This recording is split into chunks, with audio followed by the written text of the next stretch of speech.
हे guys welcome back to my YouTube channel. Guys आज मला 7 दिवस कंप्लीट झाले आहे आम्हाला हॉस्पिटलमधून येऊन. तर आता हा 7वा दिवस आहे. आता मला 10 दिवसाची सुट्टी भेटलेली. तर आता मला तिसऱ्या दिवशी ऑफिसमध्ये जॉईन व्हायचं आहे.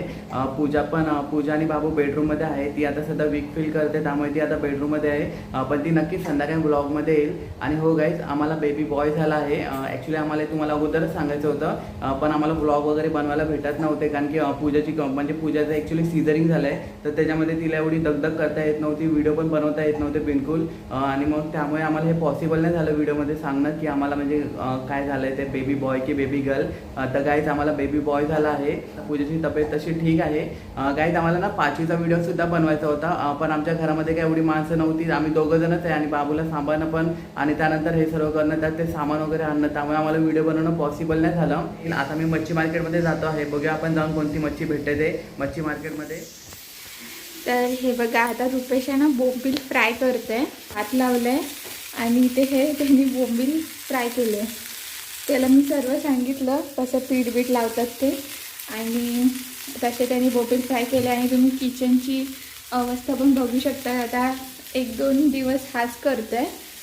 तर हे बघा कसं किचन केलं नाही, आणि मी किचनमध्ये 12 दिवस तरी काम करू शकत नाही, म्हणून हा करते. आता हे फ्राय केले त्यांनी बोंबील, ते तुम्हाला दाखवलं आहे. बघा कसं कुक करून टाकलं नाही, पण जाऊन ते केलं नाही, हे महत्त्वाचं आहे. फर्स्ट ओटा, हा सेकंड ओटा. ह्याच्यामध्ये केवढा पसारा आहे, भांडी जेवढे धुतोय तो इथेच ठेवतोय. आता आम्ही काम करायला एक बाई बघणार आहे, आणि त्या ठेवणार आहे जेवण बनवायला, आणि त्या जेवण बनवून देणार आहे. कारण आम्हाला भेटतच नव्हते, आणि मीच, तुम्हाला माहिती आहे, मी जेवण बनवते घरामध्ये. आम्ही कोण काम करायला ठेवलं नव्हतं घरी, आणि म्हणूनच आमच्याकडे जेवण बनवायला असं कोण बाहेरून यायचं नाही, आणि मी स्वतः जेवण बनवायची. तर आम्हाला शोधायला टाईम लागला.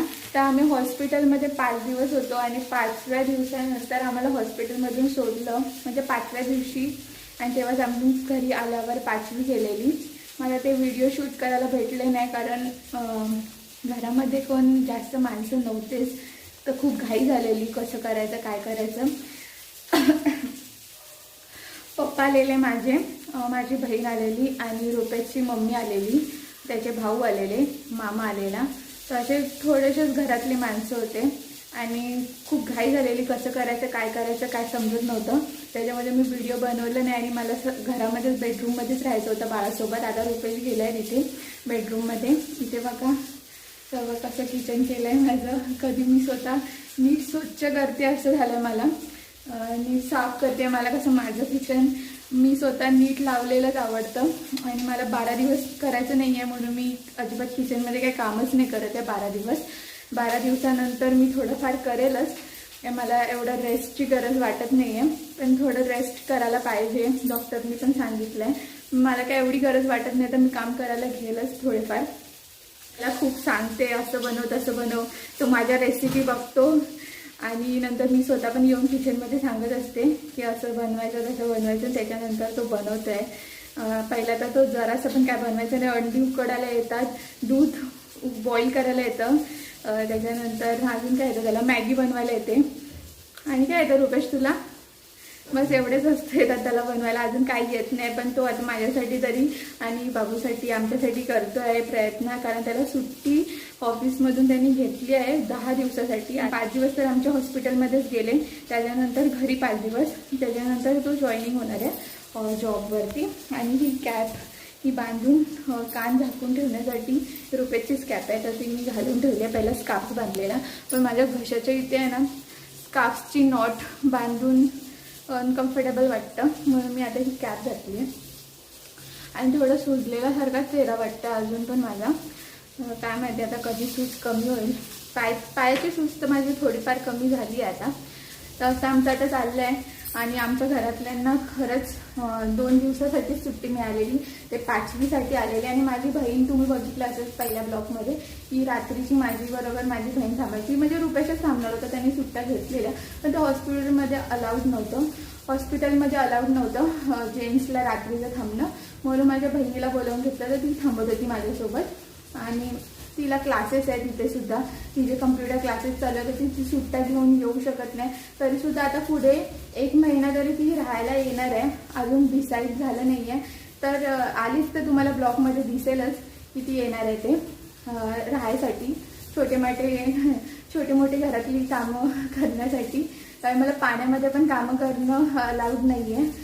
पाण्यामध्ये कामं करू नको असं बोलले आहे डॉक्टरसुद्धा. 1.5 महिना तरी 1.5 महिन्यानंतर मी कामं करू शकते. रुपेश बघ ते बोंबील करतील नाही तर तेवढे बनवली आहेस ते पलटी करा. आता रुपेश पलटी करून दाखवेल तुम्हाला बोंबील कसे बनवली आहे त्यांनी.